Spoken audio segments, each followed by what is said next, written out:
Hi, guys. Welcome. It's that time again. Episode 55 now. Sports and shorts of sorts. It's your man, Ren City. We're at it again, doing our thing. Just like we do with the beginning of every episode, we're going to honor people that wore the number that coincides with our episode. Being episode 55, let's hop into those jerseys. 55. Now, this number was done by some legendary linebackers in the NFL. I start this with one of the best to ever wear the jersey, one of the most popular jerseys of the 90s and 2000s. I'm talking about Junior Seau. Born on the West Coast, the parents of the American Samoan heritage.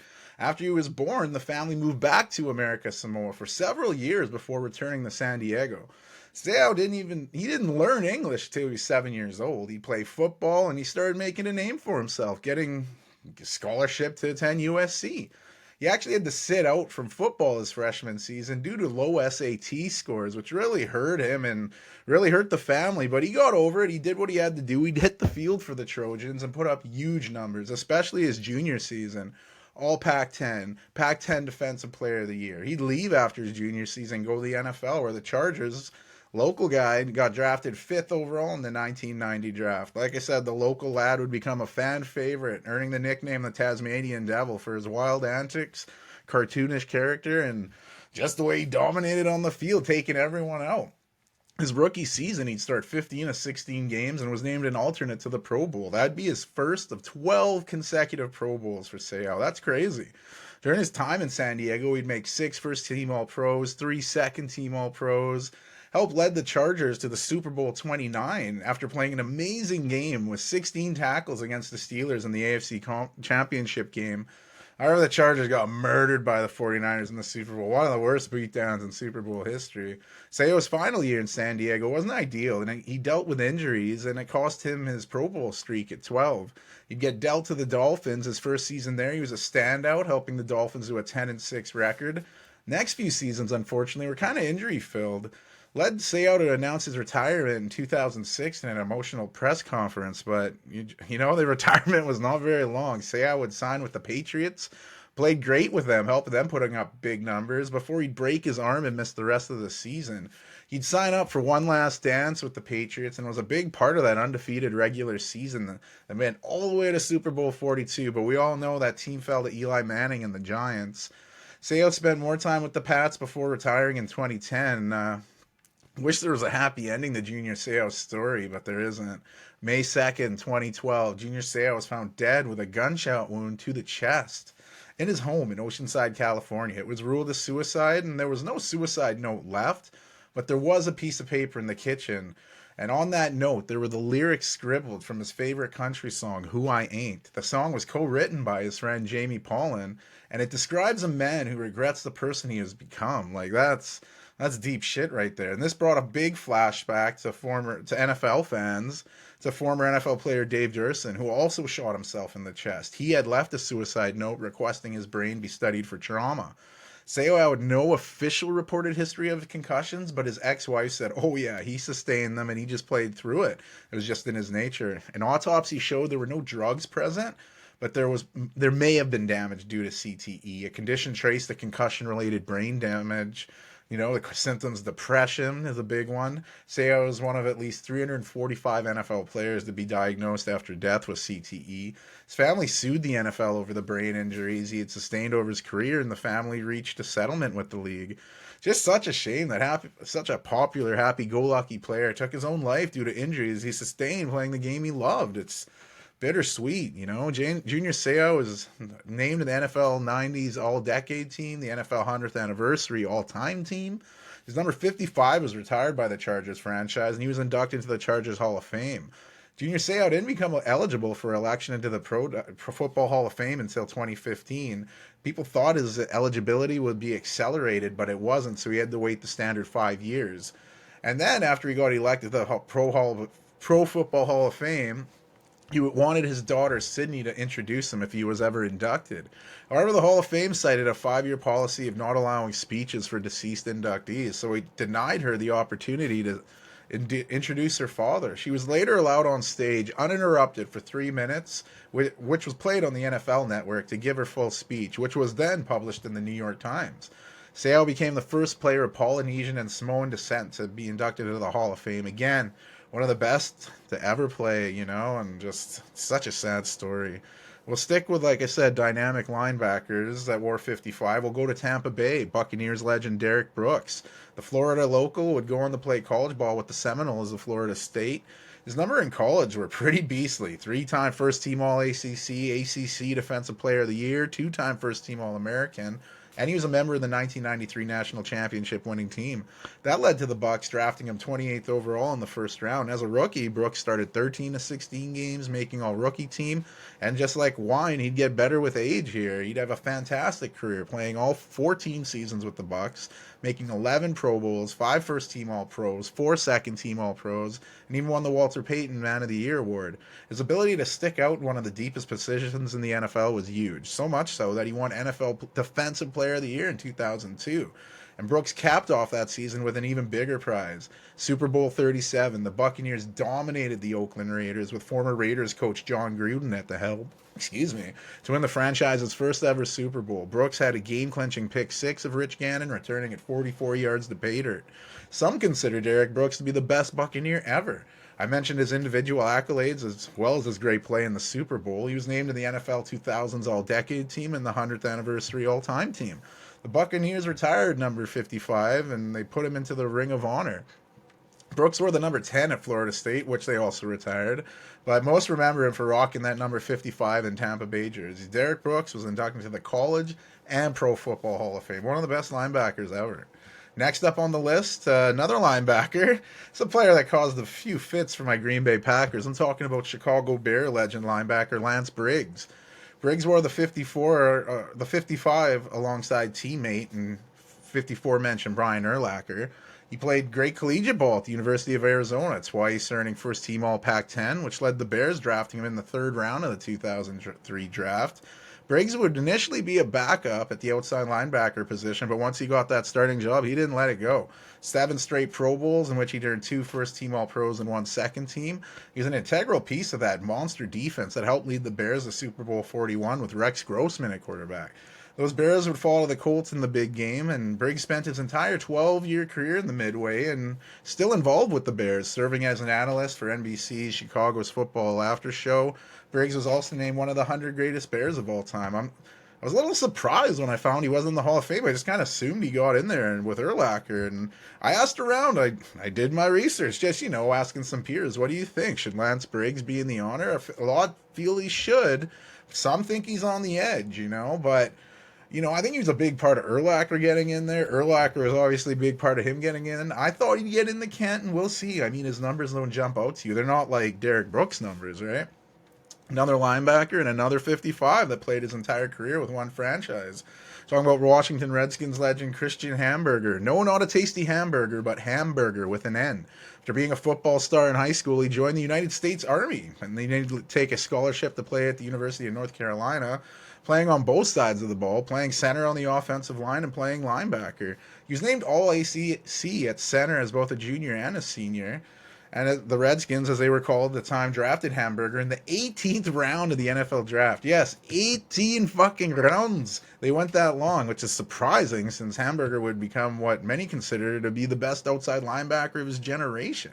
9 Pro Bowls, 5-time first-team All-Pro, and 1 second-team All-Pro. He earned the nickname the Hangman for his clotheslining tackles. That wouldn't fly today. Suspensions and fines out the wazoo. He was a big part of that 1971 Redskins team that made it to the Super Bowl. The Washington team beat the defending champion Dallas Cowboys in the NFC Championship game, with that Dallas team scoring 3 points, 96 rushing yards, and 73 net yards. And that's with Roger Staubach at QB. Fortunately, Washington met the undefeated Miami Dolphins in Super Bowl VII, and it was a tight game, and the Dolphins won, becoming the only team to complete that full undefeated season. You know how the Patriots did. I mentioned it in Seau's part earlier, but yeah, after 14 seasons in Washington, Hamburger would call it a career. He'd get named to the Commanders' Ring of Fame, and he's one of 80 greatest Redskins. Chris Hamburger finally made the Pro Football Hall of Fame as a senior candidate in the class of 2011. We've been talking about some outside linebackers to wear the number 55. This guy's wore a few different numbers, but we all love him in that purple 55. I'm talking about T-Sizzle, Terrell Suggs. Before he came to the NFL, he put up crazy numbers at Arizona State. As a freshman, he won Pac-10 Freshman of the Year. Following his junior and final season at college, he had all kinds of accolades. First team All-Pro, All-Pac-10, Pac-10 Defensive Player of the Year, unanimous All-American. Just tons of trophies. It's Morris Trophy, the Bill Willis Trophy, Bronco Nagurski Trophy, Lombardi Award, Ted Hendricks Award. This great college career led to the Ravens selecting T-Sizzle 10th overall in the 2003 draft. One of the youngest defensive players drafted at only 20 years old, and he had an immediate impact at that age, setting a Ravens franchise record with 12 sacks. Suggs would easily make the all-rookie team as he won NFL Defensive Rookie of the Year. Suggs would make 7 Pro Bowls with the Ravens, and was named to 1 first-team Pro as well, and 1 second-team Pro. His lone first-team All-Pro, that 2011 season, Suggs also won NFL Defensive Player of the Year, leading the league in forced fumbles that season, and he was a key member of the Baltimore Ravens Super Bowl 47 winning team. He initially missed the beginning of the season and was expected to miss the whole season. He had torn his Achilles playing basketball, although allegedly, the agent says, but Suggs miraculously rejoined the team in November, which is the fastest anyone has returned from an Achilles injury. Is that real? Or, Aaron Rodgers was giving him a run this past year, but that's the fastest, I think, and he'd helped the Ravens beat the San Francisco 49ers in the Harbaugh Bowl.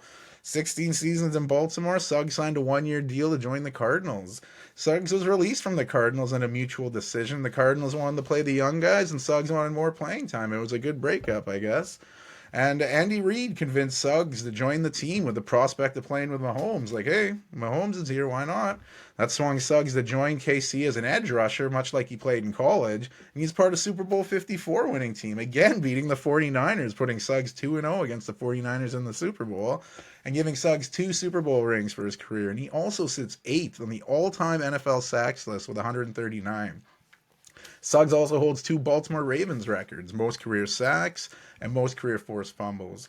Considering the defensive stars that have come through that Ravens locker room, it's quite impressive that he has those numbers. Suggs will be eligible for the Hall of Fame in 2025, as well as former Raven guard Marshall Leanda.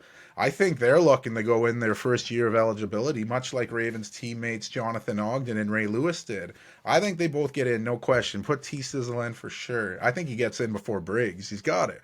That Defensive Player of the Year, that holds a lot of weight. The sack record, too. He's 8th all time. That's awesome. But sticking with outside linebackers, the next 55 was a staple of a Super Bowl winning defense. I'm talking about Willie McGinnis. He played college ball at USC, which has plenty of linebackers come through that locker room. Dominant wearing that 55, 3 straight all-conference honors and an All-American nod. This led to the Patriots selecting him all the way down the 4th round in the 94 draft, and he'd become a cornerstone of those Patriots defense of the 90s, early 2000s, making all-rookie his first season, earning 2 Pro Bowls. And as I said, a crucial member, a big leader on those 3 Super Bowl winning teams in New England. The first ever in their franchise history, Super Bowl 36 was the win over the Rams. And they were the last team to win back-to-back Super Bowls until the Chiefs pulled it off this past season, winning Super Bowl 38 over the Panthers and Super Bowl 39 over the Eagles. In that 3rd Super Bowl win, McGinnis was switched up from outside linebacker to defensive end to just keep the mobility of Eagles quarterback Donovan McNabb in check. Another great move by Bill Belichick. The following season, McGinnis would set some playoff records. A wild card win over the Jaguars, McGinnis would get the most sacks in a playoff game, 4.5, eating up the quarterback, and he has the most career playoff sacks at 16. He'd surprisingly get released by the Patriots the following season. We know Belichick's notorious for letting guys go just before they start to decline. And McGinnis would team up with former Patriots defensive coordinator Romeo Crennel in Cleveland to wrap up his playing career. He signed with New England on a 1-day contract just to retire with the franchise he was most known for representing. And he was honored by the Patriots, getting inducted to their Hall of Fame, the Patriots All-90s team, All-2000s team, and the Patriots All-Dynasty team. Really a Patriot through and through. Off the field, McGinnis was involved in a few different assaults, though one back in college that had sexual assault involved, and an incident allegedly involving threats in 2016, and then the assault in the nightclub in 2022 where McGinnis is seen on video straight up bottling a guy. It's crazy. I think he's past these and he's moved on from them, but we got to think about him with some great outside linebackers in the NFL and a great leader. Someone that's always going to be loved in New England, that's for sure. We'll quickly jump to the defensive end position. Next 55, current player that's played his entire career with one franchise, like some other guys on this list. I'm talking about Eagles' Brandon Graham. Played in the Big Ten with the Michigan Wolverines, developing into a fantastic defensive lineman over his collegiate career. Second team All Big Ten before earning a first team All Big Ten and first team All American the following season. He was also the Big Ten MVP that season, leading the Eagles to selecting him 13th overall in the 2010 draft. Graham's battled injuries over his career, but when he's been on the field, he's done his job. Named the one second team All Pro, and he's made a Pro Bowl. The biggest play in his career is probably Super Bowl 52 when he strip sacked Tom Brady in the closing moments of the game that clinched the Super Bowl for the Eagles. First time ever for their franchise. So you know he'll be loved in Philly. And it's said next season he's going to retire and going to join Jason Kelsey in retirement. So hopefully he has a good season and he can go off on his own terms, not under injuries. We'll do one more in the NFL here, one more. Last mention, not 55 on our list. He's a young dude, and he has to unfortunately retire because of injuries. I'm talking about Dallas Cowboy Leighton Vander Esch. He was a walk-on at Boise State. He's a backup linebacker. He had some neck injuries there, but when he was healthy, he'd work his way into the starting lineup. And once he started, first team All Mountain West Defensive Player of the Year. The Cowboys selected Vander Esch 19th overall in the 2018 draft. And he's been such a talent rookie season. He was all rookie team and a Pro Bowl his rookie season. And he was also named the second team All Pro. For last season, he signed a 2-year deal to stay in Dallas, and things were looking good. And then in week 4, he scored the first touchdown of his career, returning a fumble 11 yards against the Patriots. Things were looking good. Next game, into that beatdown of the 49ers, Vander Esch would suffer another neck injury. This one put him on injury reserve, and he'd miss the rest of the season. And just a few weeks ago, it was announced Vander Esch would retire from the game of football. Just brutal. Like I said, this guy was drafted in 2018. That was 6 years ago. Just sad. Amazing talent. Lost too soon due to injuries. Hopefully he can still live a normal post-football life. We'll leave the gridiron, go to the basketball court, starting who I consider probably the most famous 55 in basketball history. We know the deep voice and finger wag of Dikembe Mutombo. He's one of 10 children born to his parents in the Democratic Republic of the Congo. He grew up to learn many different languages and like playing footy and martial arts, but as he continued to grow, his family encouraged him to go to university, the United States, to play basketball. So he went to Georgetown with dreams of becoming a doctor, and then iconic head coach John Thompson convinced him, like, yo, you gotta play ball. Mutombo knew many languages, but English was not one of them, so he learned it on the go as he was learning the game of basketball.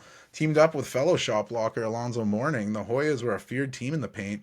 Mutombo would earn second team All Big East before getting first team the following season, also winning Big East Defensive of the Year in both those years. This led to the Nuggets selecting Mutombo 4th overall in the 91 draft. Immediate impact, bettering the Nuggets overnight. He'd make the All-Star game his rookie season and get named to the All-Rookie team. Mutombo and the Nuggets were involved in what some believe to be the biggest upset in NBA playoff history. The 42-40 Nuggets defeated the top-seeded 63-19 Seattle Supersonics in the first round. That's back when first-round series were best of 5. Nuggets went down 0-2 and then came back to win the next 3. We all know the iconic highlight of Mutombo holding the ball, holding it to his chest as he falls to the ground in jubilation. Mutombo would make another All-Star game and win his first Defensive Player of the Year. And when he became a free agent, he wanted a long-term deal, and Denver was like, I don't know if we can do that. Then GM, may rest in peace now, Bernie Bickerstaff said not bringing Dikembe back was the biggest regret as a GM. Mutombo would then sign a big deal to join the Atlanta Hawks, where he immediately impacted the team, part of some good playoff teams in Atlanta. And Mutombo would pick up another 2 Defensive Player of the Year awards in back-to-back seasons. He's also made 2 All-Star Defensive First Teams and 1 All-Defensive Second Team. 2001, Allen Iverson's 76ers were the talk of the East and were looking for a missing title piece. So the Sixers acquired Mutombo at the deadline. Again, immediate impact, playing some of the best ball of his career. He'd help AI and the Sixers get to the finals, where they even beat the Lakers in Game 1 in the finals. The Lakers' first loss that entire postseason, which pissed the Lakers off, and they'd win the next 4 to win the title. But you can't blame Mutombo. He's playing a prime Shaq. And Mutombo was doing all he could, but Shaq, he was just the best player in the world at that time. Mutombo would win his 4th and final NBA Defensive Player of the Year with the Sixers. He'd end up playing with the New Jersey Nets and Knicks before wrapping his career up with the Rockets. Like, one hell of a career for one of the most charismatic shot blockers in the history of the NBA. His numbers are just great. 8-time All-Star, 1 All-NBA second team, 2 All-NBA third teams, 3 NBA defensive first teams, 3 all defensive second teams, 4 defensive players of the years. That has him tied with Ben Wallace for the most all time. But Minnesota's Rudy Gobert may win Defensive Player of the Year this year, and if he does, he'll join those 2 just mentioned for most all time. Mutombo led the league in rebounding twice, blocked shots 3 times. His number 55 is retired by the Denver Nuggets and the Atlanta Hawks. He was also inducted into the Basketball Hall of Fame, one of the best defensive careers in NBA history. Mutombo, he might be more known for what he's done off the court, despite all those great things I said, as humanitarian work, getting hospitals built across Africa. He's truly made the world a better place. You know, not a lot of guys can say that. Plus the finger wig. No. One of my favorite point guards to watch. Next 55 we got to honor. I'm talking about White Chocolate, Jason Williams. Grew up in West Virginia, played high school ball with NFL Hall of Fame wide receiver Randy Moss. Crazy highlights between those 2. Jason Williams would go to Marshall University to play for head coach Billy Donovan. When Donovan would accept a head coaching position at Florida, Jason Williams said, "All right, we'll go with you." But back then, you had to sit out a season. It was the rule at the time. This was pre-transfer portal. Then Williams would suit up for Florida and play great, leading the Kings to drafting him 7th overall in the 98 draft. White Chocolate's fancy play led to his number 55 Kings jersey being one of the best-selling jerseys that season, and he finished on NBA All-Rookie First Team. His flashy highlights were something else, but the Kings, they just couldn't get to the next level with Williams, so they traded Williams to the Vancouver Grizzlies for Mike Bibby, and the Grizzlies were just moving to Memphis, so Williams would play up in Memphis there. They'd have a good year with Hubie Brown there, and he'd have some fantastic highlights, but they just couldn't get to that next level. So he and teammate James Posey were part of a 13-player trade, the biggest in history, that saw them go to the Miami Heat. Eddie Jones would go away, and Williams become the 3rd leading scorer on the Heat and was a big contributor to the Heat beating the Dallas Mavericks in the NBA Finals, the one and only title in Williams' career. Following seasons, Williams' play dipped a bit as he began averaging career-low numbers. He'd sign with the Magic, where he'd reunite with former coach Stan Van Gundy. He'd have some good moments with the Magic, but he'd battle injuries and have one last hurrah with the Grizzlies before calling it a career. Amazing highlights, like that elbow pass he does. Woo, sick. Like, he's got some great highlights. Or the crossover he did on Gary Payton. Something else. But anyway, next 55 on the list, another white basketball player. I'm talking about prolific scorer Kiki Vandeweghe, player recently brought up by Paul Pierce, who I mentioned in episode 34, as someone who he would study to work on his footwork.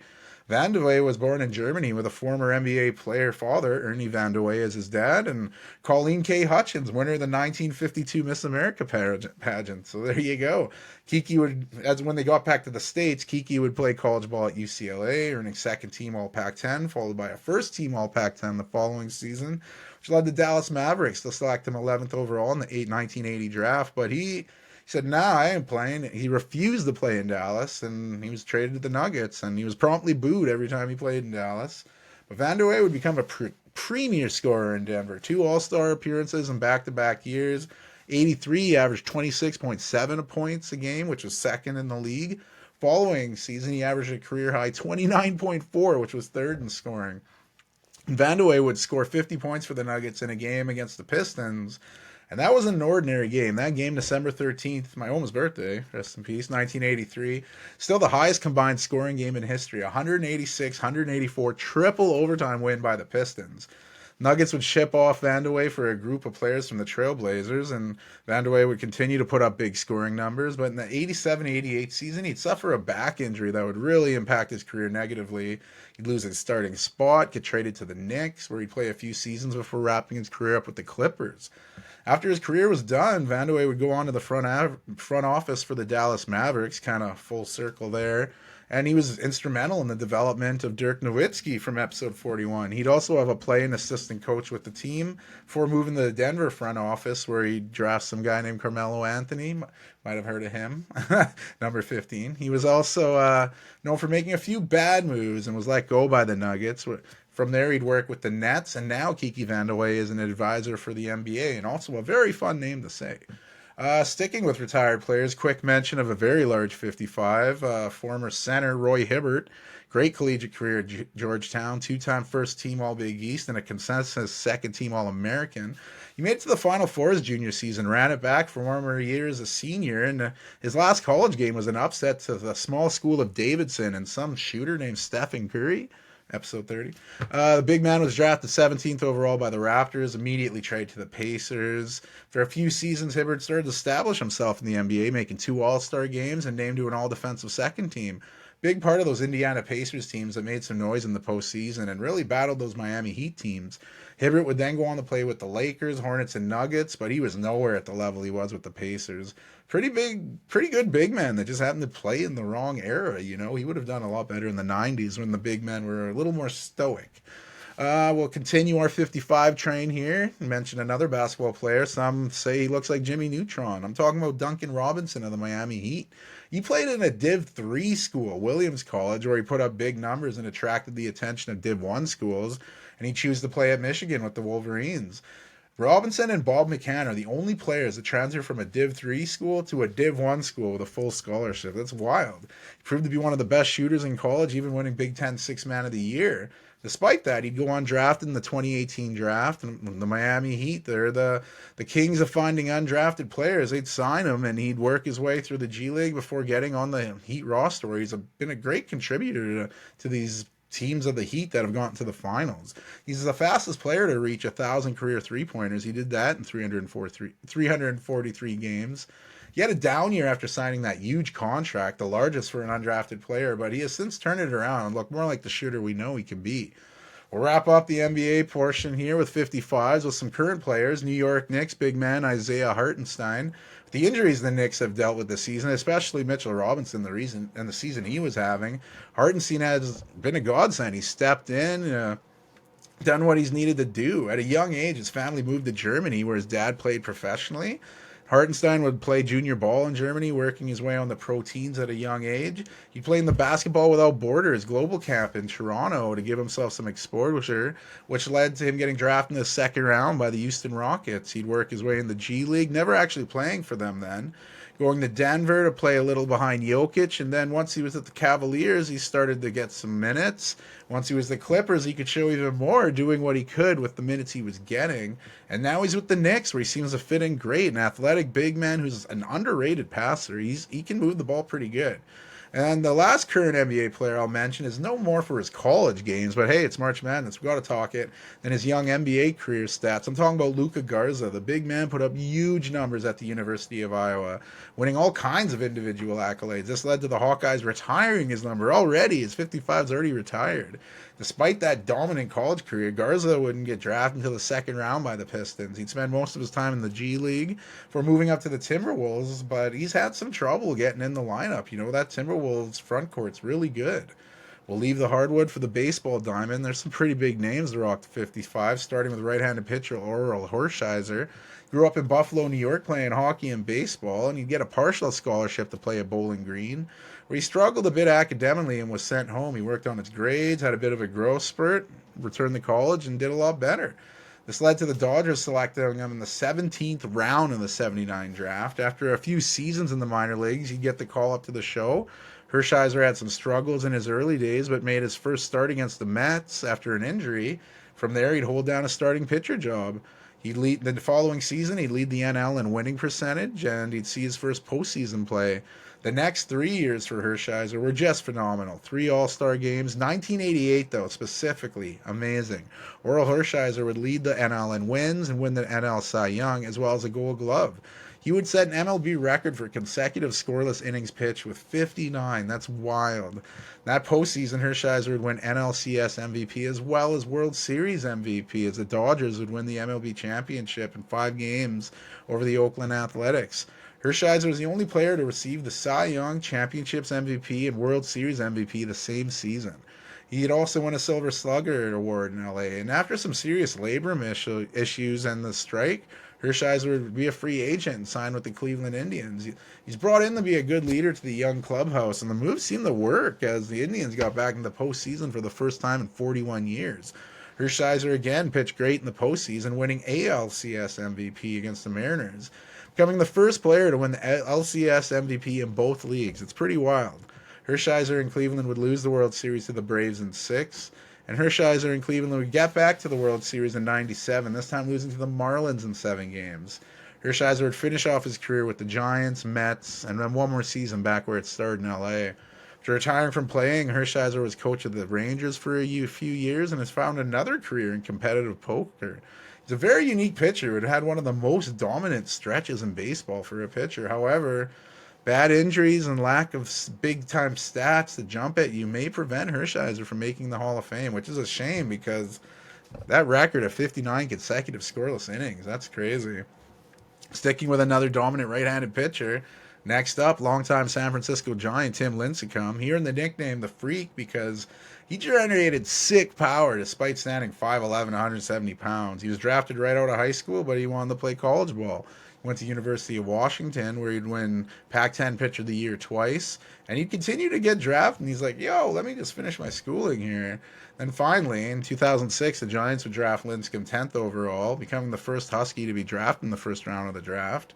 He'd play some time in the minor leagues before getting that call up, and he'd get shut down in September just because his innings were getting a little high, and, don't want to pitch him too much. Following season, Lincecum would really take off, though, leading the NL in strikeouts, winning back-to-back Cy Youngs over that stretch, making 4 straight All-Star games, dominating batters along the way. He was a key member of 3 World Series titles in San Francisco that won 3 titles in 5 seasons. During that time, he'd battle injuries, but he'd also show adversity, throwing a no-hitter in 2013 and another in 2014, both times against the San Diego Padres.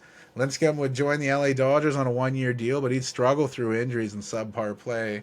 After sitting out the following season, Lincecum would sign with the Rangers, but that didn't pan out either. He'd call it a career, and what a career. Undersized pitcher, used his entire body to propel such great pitches with a very unique style. He's in a small group of players that threw multiple no-hitters, multiple Cy Young Awards, multiple All-Star selections, and multiple World Series championships. That club is small, like I said. Sandy Koufax, Justin Verlander, Max Scherzer, and Lincecum. That's it. But much like the pitcher I mentioned before, Hershiser, Lincecum's window is an amazing window. It's just maybe too short of a window for Hall of Fame. I don't know if he'll get in either, which seems a shame. But, we've talked hard-throwing pitchers. Let's talk a heavy-hitting batter. Japanese superstar Hideki Matsui, nicknamed Godzilla for his powerful hitting. Matsui played his first 10 seasons of his career in Japan for the MPB's Yomiuri Giants. He put up huge numbers, winning 3 Central League MVPs, 3 Japan Series titles, and winning Japan Series MVP in one of those victories. Matsui was a 9-time All-Star, earned 8 Best 9 awards. He signed a 3-year, $21 million deal to join the Yankees in Major League Baseball. A parade was held for him in Tokyo. It was a big deal. He'd come to the Yankees and he'd debut in Toronto, become the first Japanese player to make his debut in Canada. And he was fantastic right out of the gate, narrowly losing the Rookie of the Year award, which went to Angel Baroa. After 2 writers refused to vote for Matsui, they said he was too old, which seems strange because the same guys voted for Ichiro a few years earlier. But anyway, that rookie season ended with the Yankees losing to the Marlins in the 2003 World Series. In that series, though, Matsui became the first Japanese-born player to hit a home run in a World Series. He continued to rock that consistent power with the Bronx Bombers, making 2 All-Star games. He was also a member of the 2009 World Series Yankees team. He put up huge numbers and was the difference maker in that World Series, where he'd win World Series MVP. I don't know, just hitting .615 with 3 home runs and 8 RBIs. He joined his 1994 Japan Series teammate Dan Gladden as players who have won championships in both North America and Japan. That was Matsui's last season in New York. He'd go on to play with the Angels, Athletic, and Rays before signing a 1-day contract with the Yankees to officially retire there. First, for Matsui, he was inducted to the Japanese Baseball Hall of Fame, but I don't know if he'll get into the one in North America here. Wrap up the portion of the 55 MLB jerseys with 2 current players. First, Carlos Rodon was drafted right out of high school, but declined to play collegiate ball instead. He'd end up going to NC State and play with the Wolfpack. Rodon had a great college career and set the strikeout record for NC State. And the White Sox would draft him third overall in the 2014 draft. His first few seasons with the White Sox were injury riddled, and he'd struggle to make an impact. 2021 was his first real healthy season, and Rodon would make his first All-Star game, collecting a no-hitter against the Cleveland Indians. The following season, he'd signed with the Giants on a 2-year deal with an opt-out clause, making the second All-Star game of his career, but he'd opt out and sign a bigger contract to join the Yankees. His first season as a Yankee was very injury riddled, and he's hoping for a bounce back season. The Yankees will need it with current injury to Garrett Cole, episode 45. He's out with an injury, so he's going to have to step up here, and we'll see what Rodon can do. The other last baseball player here, Ranger Suarez, Venezuelan left-handed pitcher, got his start in the Phillies minor leagues, spending a few years down there before getting called up for good. He's been a consistent starter for the Phillies. Was a big part of that rotation that won the NL pennant and almost won it again last year. We're going to the hockey rink, starting with one of the best defensemen ever to lace it up. I'm talking about Scarborough, Ontario native Larry Murphy. He was a beast for the Peterborough Petes and was part of that Memorial Cup winning team in '79, leading the LA Kings to drafting Murphy fourth overall in the 1980 draft. He'd set NHL records for most assists and points by defensemen. 60 assists, 76 points. It's crazy. He'd get traded to the Capitals where he'd still put up good numbers. And then he'd bounce over to the North Stars for a few seasons. But once he got to Pittsburgh, he'd fit great with those Penguins and was a member of back-to-back Stanley Cup winning teams in 91 and 92. After some good years in Pittsburgh, he'd play with the Maple Leafs, and he was one of the highest paid players on the team, and the team wasn't very good at the time, so they'd get booed, especially Murphy. He'd go on to the Detroit Red Wings, where he'd have another resurgence and win back-to-back Stanley Cup wins again. With the Red Wings winning in 97 and 98, giving Murphy 4 Stanley Cups for his career, all won in that one decade. It's pretty wild. He sits fifth all-time on the defensive men scoring list, just behind Ray Bourque, Paul Coffey, Al MacInnis, and Phil Housley. Pretty good list there. And he was inducted into the Hockey Hall of Fame in his first year of eligibility. One of the best offensive defensemen to ever play, and occasionally doing color commentary for the Detroit Red Wings. Sticking with defensemen, we'll head from Russia. I'm talking about Sergei Gonchar, playing professionally in Russia at a young age, led to the Capitals selecting Gonchar 14th overall in the 92 draft. He'd make his appearance in North America a few years later before getting called up to the NHL for good. And an immediate impact with the Caps, becoming the first Russian defenseman to score over 20 goals in a season. Spent most of his career in Washington, including a trip to the 98 Stanley Cup Finals, where the Caps lost in 4 straight to the Detroit Red Wings, where they had Larry Murphy. Sergei Gonchar would also go on to play with the Penguins, Senators, and Stars before calling it a career with the Canadiens. He'd get to hoist the Stanley Cup once in his career on the 2009 Stanley Cup winning Penguins team. Gonchar would lead the NHL in goals by a defenseman on 2 different occasions, leading the defenseman in points on 2 different occasions and leading defenseman in assists on 2 different occasions. A very offensively gifted defenseman that consistently put up good numbers in the NHL, also winning an Olympic silver medal at the 1998 games and a bronze medal at the 2002 games. Gonchar would go into coaching following his retirement, joining the Penguins as a development coach, and got to hoist the trophy again, the Stanley Cup, as a coach in 2016 and 2017. And right now, Gonchar works with the Vancouver Canucks on their coaching staff as a defensive development coach. Got to learn a lot from that guy. Another great defenseman on our list, Ed Jovanovski. Jovocop is another defenseman known more for his offense. After a great career in the juniors with the Spitfires, Jovanovski would get drafted by the Panthers #1 overall in the 94 draft. During that rookie season, he put up big numbers and was a finalist for Rookie of the Year. He's a big reason the Panthers got to the Stanley Cup Finals, where they were swept by the Avalanche. And Jovanovski's numbers were dipping a bit, so they shipped him off to the Vancouver, where he kind of had a resurgence. He dealt with some injuries, but he'd make some All-Star games, and there was no more room in the salary cap for Jovocop, so he signed with the Coyotes. And again, he'd put up big numbers, but still fighting injuries. He'd become the first Coyote defenseman to score a hat trick, and he'd return to the Panthers to wrap up his career. His career had jumped up and it dipped, you know. Eventually he'd retire just because his body couldn't do it anymore. He'd made 5 All-Star games over his career, 3 with the Canucks, 2 with the Coyotes, and he also represented Canada at the international level. He was on that Olympic gold medal winning team in 2002 that took the gold in Salt Lake City. Another player that makes you wonder what he could have accomplished without those nagging injuries. Surprise, surprise, another defenseman. This Swedish-born defenseman spent his entire career with the Detroit Red Wings. I'm talking about the hard-hitting Nicholas Kronwall, selected 29th overall in the 2000 draft. The Swedish defenseman didn't tower over anyone. He was only 5'11", but he was one of the most feared open ice hitters in the NHL. If he rocked you, it was getting Kronwalled. He spent his entire career with the Red Wings, winning a Stanley Cup in 2008, putting him in an elusive club that only has 30 members, the Triple Gold Club. This is a group that has won an Olympic gold medal, a World Championship gold medal, and a Stanley Cup. Kronwall won 2 gold medals in 2006, one in Turin for the Winter Olympics and one in Latvia for the World Championship, to go with his Stanley Cup win in Detroit. An undersized defenseman that just needed a team to believe in him, and it worked out pretty well for him in Detroit. We'll finally wrap up this very lengthy Jersey segment. It's been fun, though, with current NHL player, Winnipeg Jets center Mark Scheifele. He was the first ever Jets draft pick after they relocated from Atlanta. Played for the Saginaw Spirit and Barrie Colts in the NHL, which led to him being drafted 7th overall in the 2011 draft. He's in ups and downs over his career with the Jets. Right now, the Jets are one of the best teams in the NHL, and Scheifele's helping out with that. You know, prior to this season, he signed an identical 7-year deal as goaltender Connor Hellebuyck. Tried to keep some continuity in Winnipeg for a long time.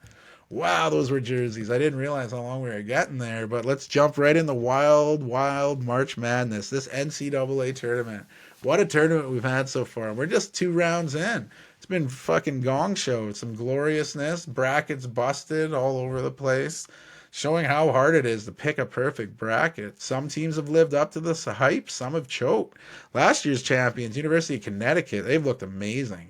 Granted, number 16 Stetson had no chance. People thought a scrappy number 9 Northwestern team could give him trouble after they had taken out Florida Atlantic in the first round, but it was all Huskies. This team is disciplined, looking to be our first repeat champion since the Florida Gators in 2006-07.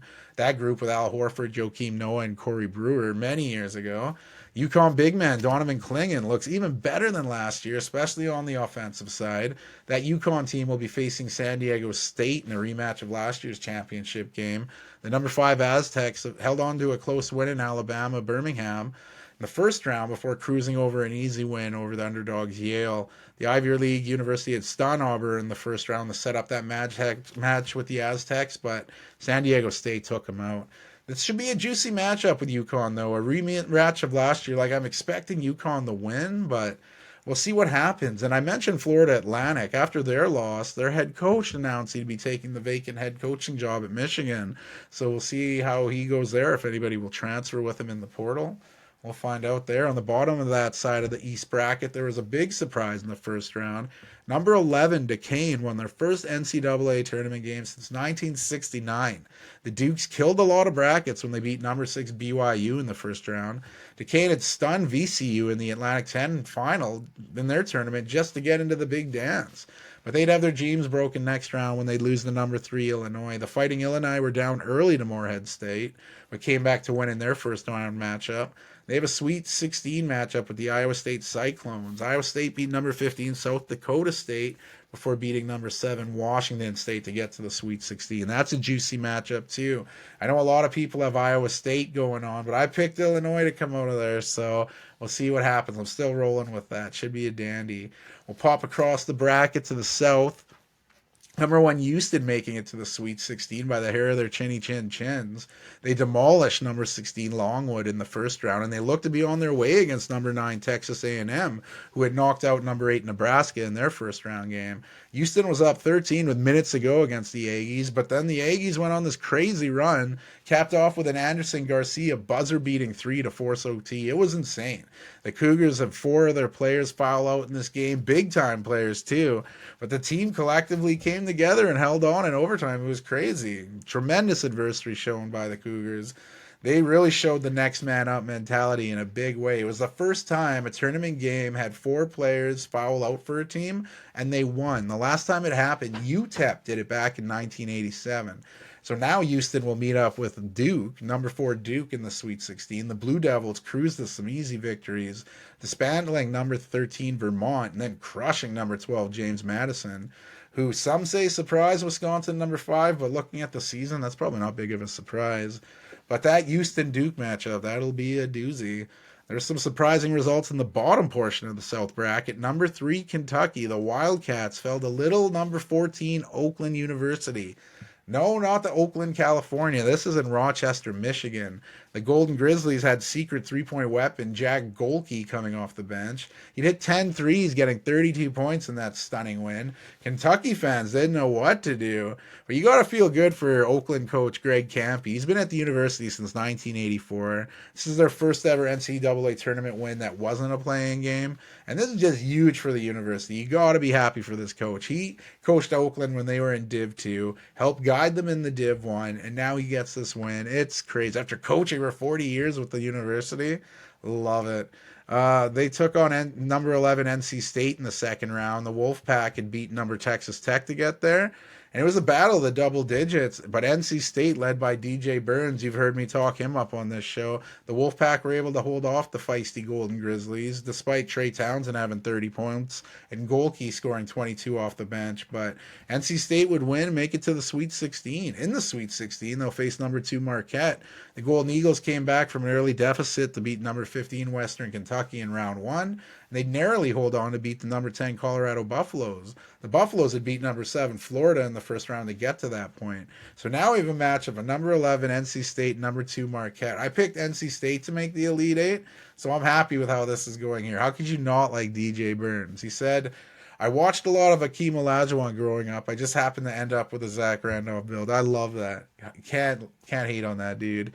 Heading to the bottom of the bracket, I'll start in the West. Number 1, UNC. My pick to win it all.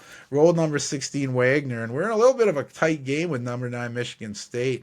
Spartans beat number 8, Mississippi State to get to the second round. And Coach Izzo and MSU jumped out to an early lead.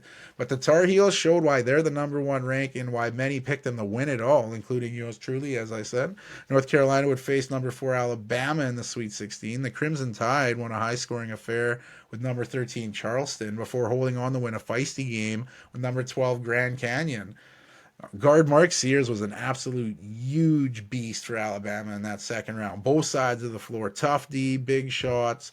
Grand Canyon had surprised number 5 St. Mary's in the first run to get to that point. The Gales had no answer for Grand Canyon, especially for Tyon Grant Foster. Him and the rest of the Antelopes were killer down the stretch, and Grant Foster put up 29 points and 8 rebounds in that loss to Bama. Something about that Tyon Grant Foster. He doesn't distribute like him, but maybe it's the haircut or the hyphenated name, but he reminded me a bit of OKC Shai Gilgeous-Alexander in that game. Didn't get scored 30 points. I know that's Shai's thing. But anyway, the bottom of the West bracket had number 2 Arizona easily dispatched, number 15 Long Beach State. Ending the era of head coach Dan Monson. We know he was fired before the Big West tournament, and he just decided to go out and win that tournament to get a spot in the NCAA tournament. Then the athletic director comes out and has the audacity to say he did the firing to inspire the team, and well, it worked. What a douche nozzle. Anyway, Arizona would beat the number 7 Dayton in the second round. Dayton had a comeback from 17 down with 7 minutes to go to beat Nevada. And Arizona, they've won these games, but they haven't looked their best. They take on number 6 Clemson, which should be a good game. The Tigers crushed number 11 New Mexico in the first round, and they barely hold on to beat the Bears, the number 3 Baylor Bears in the second round. Clemson would hold on late to preserve that win. We'll wrap up in the men's bracket, going to the Midwest. Purdue beating up number 16 Grambling State. The Boilermakers would then annihilate Utah State in the second round by 39 points. Big Canadian Zach Edey put up 30 points, 21 boards, and 2 blocks against Grambling State. Followed that up with 23 points, 14 boards, and 3 blocks against Utah State. During that second round win, Edey became the first player with 3 consecutive tournament games with at least 20 points and 3 blocks, and Shaquille O'Neal did it back in 91 and 92 with LSU, prompting Shaq to say, dominate, I'm changing your name to Zaquille O'Neal.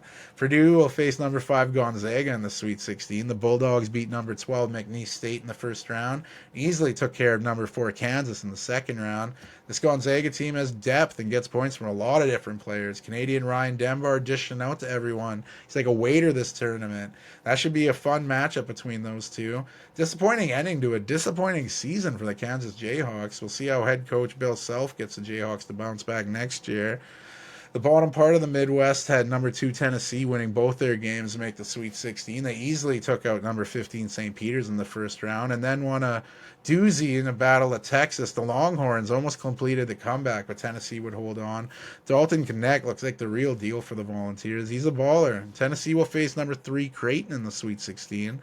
The Blue Jays beat Akron in the first round, and then they'd win a thrilling double OT game over number 11 Oregon. That was a game that was great. It could have went either way. Both teams left it out. Shout out to Creighton big man Ryan Kalkbrenner, who literally played huge for them. And you have to give the Ducks props there. Oregon, they won the last ever Pac-12 tournament to get into this tournament, beating a tough number 6 South Carolina team, who I expected to go far in this tournament. And then the second round, they narrowly lost to Creighton. Jermaine Cousinard and N'Faly Dante were the reason the Ducks even made it this far. Cousinard had 40 in that first round win and 32 in the loss in the second, while Dante had 28 points and 20 rebounds in that loss to Creighton, going up against Kalkbrenner. So that's very impressive. That Tennessee-Creighton matchup should be something else, though. Great game across the board. How's your bracket looking? My Final Four is still alive as of now. We'll see if it happens. I got North Carolina, Illinois, and I have Houston and Tennessee. That's it. Still in it. We'll jump to the women's side, much like the men's. It's been crazy, y'all. The Albany 1 bracket, number 1 South Carolina, continued their revenge tour after losing in the Final Four to Iowa last season. They're looking determined. They crushed number 16 Presbyterian 91-39, then beat up a pretty good number 8 North Carolina team 88-41, keeping their unbeaten season going as they look determined to win it all. We'll go to the bottom of Albany one side. Notre Dame would easily take care of number 15 Kent State and easily take care of a tough Ole Miss team in the second round. The Fighting Irish will play number 3 Oregon State in the Sweet 16. The Beavers took down number 14 Eastern Washington before winning a tight one over number 6 Nebraska. Going to the Albany 2 side of the bracket, Iowa easily took out Holy Cross. Caitlin Clark's 27 points, 10 dimes, 8 boards, setting up a second round date with West Virginia, which is going on tonight. The Mountaineers knocked off number 9 Princeton to get to the second round. The winner of that game will play the number 5 Colorado Buffaloes in the Sweet 16. Colorado beat number 12 Drake in the first round, and then they went on a big run to take out number 4 Kansas State. The bottom portion of the Albany 2 bracket had UCLA, number 2 UCLA, easily beating Cal Baptist, setting up a juicy second round with number 7 Creighton. Creighton beat up on number 10 UNLV in the first round. That game's going on tonight, and the winner will face number 3 LSU in the Sweet 16. LSU held on to beat Rice in the first round. They would then find themselves in a massive hole against number 11 Middle Tennessee. However, the Lady Tigers were going a big run to start the second half and never looked back as they cruised to victory. LSU was probably expecting to play Haley Van Lith's former school, number 6 Louisville, but Middle Tennessee came back from 18 down to win that game in the first round. We'll go to Portland 3 portion of the bracket. Number 1 USC easily took out Texas A&M Corpus Christi in the first round. Juju Watkins and Mackenzie Forbes each had 23 in the win. That sets up a second round matchup with number 8 Kansas. The Jayhawks took out the Wolverines in the first round. That game goes on later tonight. I'm thinking USC should take it, but whoever does win that game will face off with the Lady Bears of Baylor in the Sweet 16. Number 5 Baylor beat number 12 Vanderbilt in the first round and barely helped on the win over number 4 Virginia Tech. The Hokies were in the game despite superstar Liz Kitley being out with a torn ACL. You could see how crushed she was on the bench as time expired. She could see her collegiate career come to a close. But big props to Lady Bear Jada Walker. She was a difference maker in this game for sure. The Virginia native lit it up in her home state, dropping 28 points, including some clutch baskets to give Baylor the win. On the bottom portion of the bracket, number 2 Ohio State easily took care of Maine. They would then get stunned in the second round. Carol Lawson's Duke team would beat the Buckeyes to advance to the Sweet 16. Duke has been up and down this season. They were definitely up in that game. They were up in the first round when they beat Richmond. They would then have a fantastic fourth quarter, like I said, to beat Ohio State. Huge win for Duke. They will go to the Sweet 16 where they will face, let's see here, Syracuse held on to beat the tough number 11 Arizona team. Daisha Fair dropped 32 points in the first round there.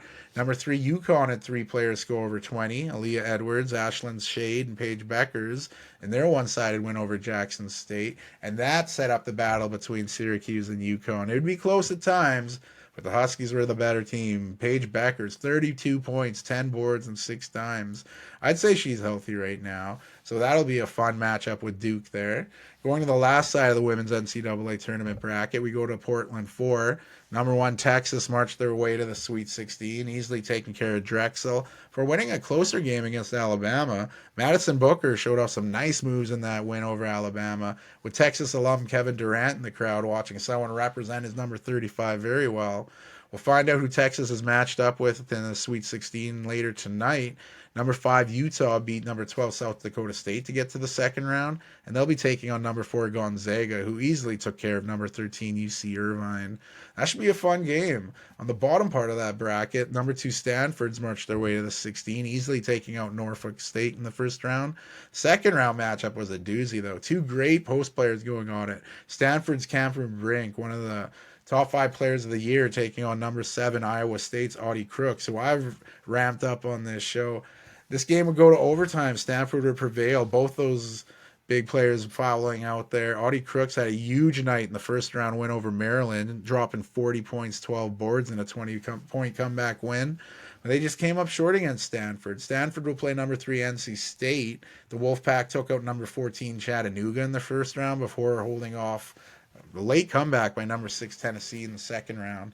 The Lady Vols had crushed number 11, Green Bay, to get to the second round before losing to NC State. That's some college basketball. Well, quick mention of baseball. I'm wearing the Blue Jays jersey. Whoop, whoop. Some MLB talk. Spring training's wrapping up. Opening day is this upcoming Thursday, March 28th. However, there have been a few games played, regular season games played over in South Korea. In the South Korean series, we had the LA Dodgers taking on the Padres. First game, you had Tyler Glasnow go out to the mound against Yu Darvish. It was a back and forth game where the Dodgers would come out and win that one 7-4. Ohtani would finish with 2 hits in his Dodgers debut. The second game, we got to see newly signed Japanese superstar pitcher Yoshinobu Yamamoto, and it was disastrous. He went 1 inning, giving up 4 hits, 5 earned runs. But he wouldn't be the only pitcher to struggle as the bats really tore it up. LA Dodger Mookie Betts would hit the first run of the season as he blasted one, but Padres Manny Machado would blast one for the second dinger of the season. And the Padres would hold on to win 15-11 in a bat-filled game. Plus, it was cool to have baseball on at 4 in the morning. You know, I'm up anyways. The Giants, they made some big news, signing reigning NL Cy Young Award winner Blake Snell.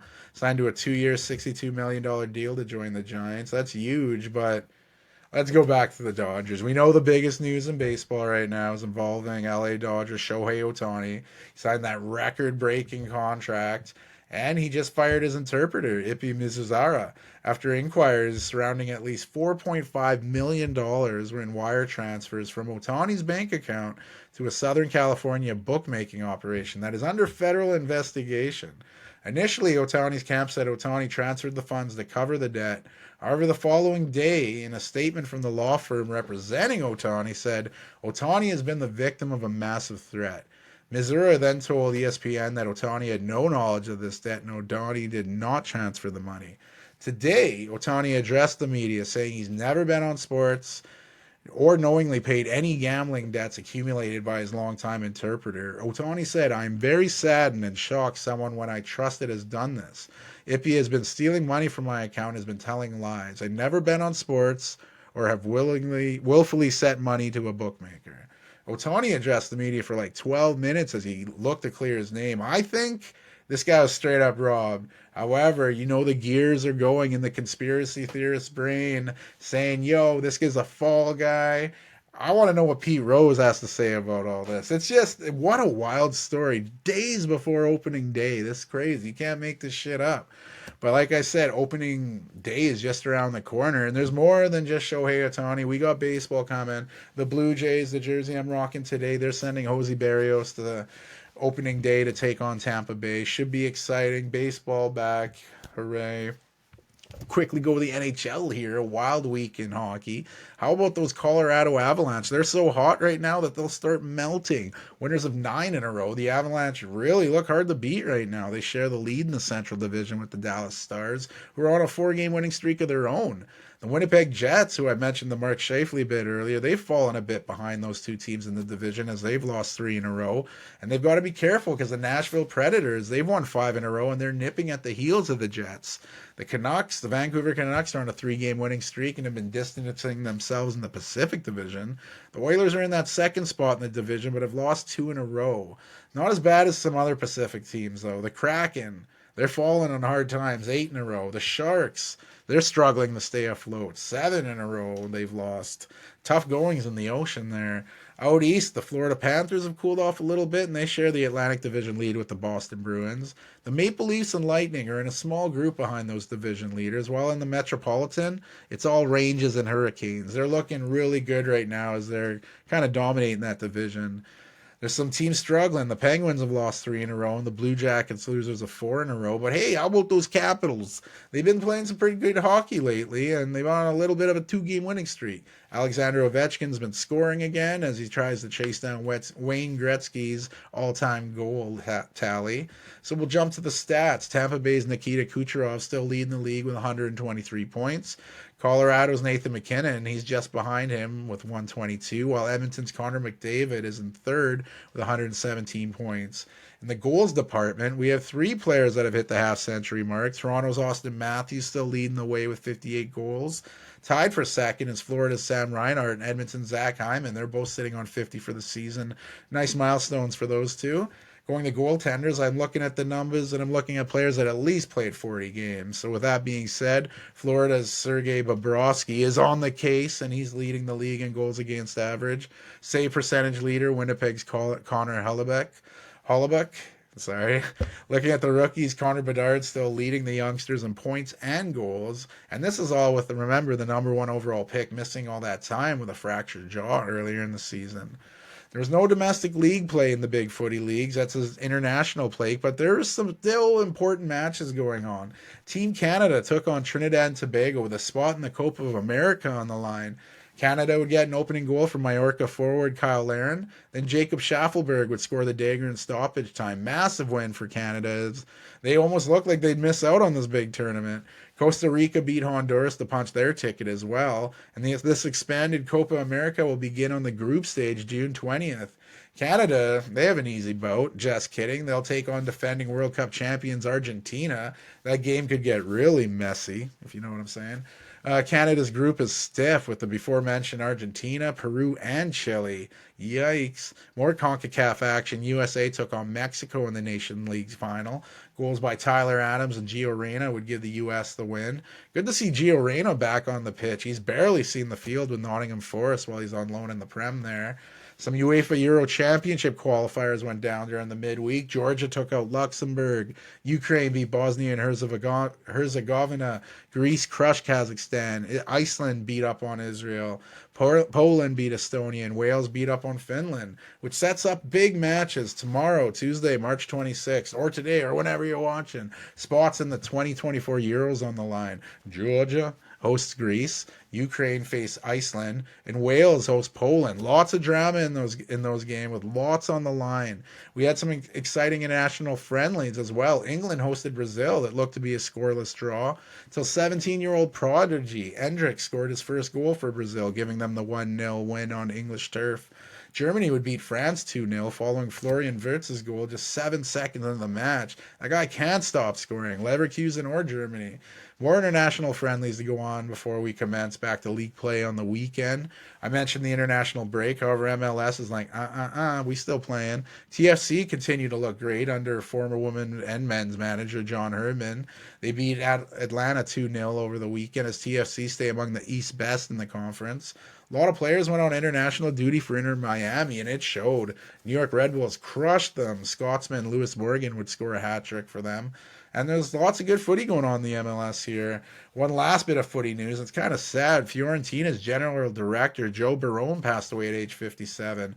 I mentioned last week's episode there was a game between Atalanta and Fiorentina, and it was postponed due to Barone suffering excuse me, suffering a cardiac arrest before the match. And he played a big part in leadership, having served alongside President Rocco Commisso since the Italian-born American billionaire acquired the club in 2019.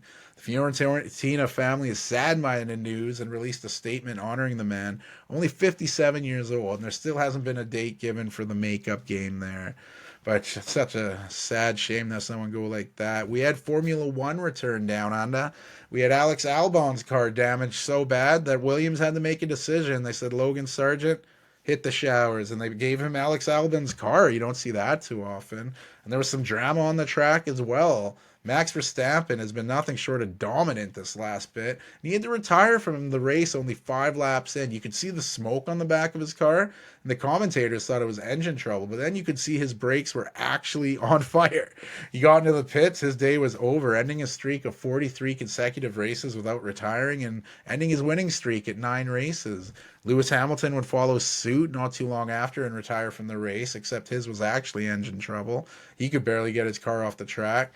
Around the 29th lap, McLaren made a move that may have angered the Aussie fans. They asked local Oscar Piastri to trade spots with teammate Lando Norris, who was on fresher tires. Now, on the final lap of the race, George Russell would go off the track, hitting a wall before getting knocked into the middle of the track where he was on his side. You could hear the panic in his voice as he's like, red flag, call the red flag, because he didn't, want someone to crash into him. I mean, it makes sense, I guess. And the FIA actually looked into the crash, and they found Fernando Alonso was maybe a little responsible, so they dropped him a few positions to the 8th spot.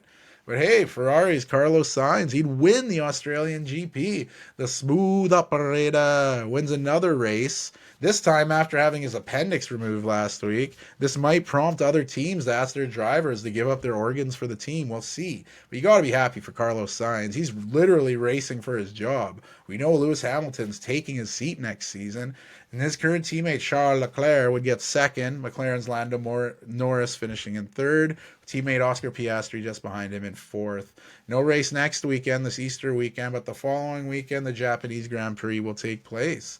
Quick NFL mentions, Cleveland inked their new wide receiver, Jerry Jeudy, 3-year, $58 million extension, $41 million guaranteed on that contract. But probably the biggest move in the NFL was the Tennessee Titans, trading a 2025 third and 7th round pick for Kansas City Chiefs' L'Jarius Sneed. Sneed was so good on the defense for the Chiefs. He is one piece that's going to be hard to fill.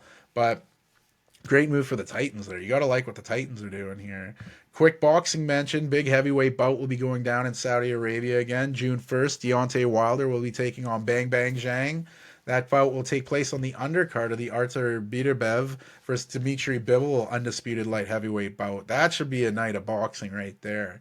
Wow, with all the sports, the lengthy jersey mentions, the madness of March, where are you going to go with a short here? And I thought, you know what? We've been talking a lot of college basketball players. The term one and done comes up a lot, referring to basketball players attending one college season before making that leap to the NBA.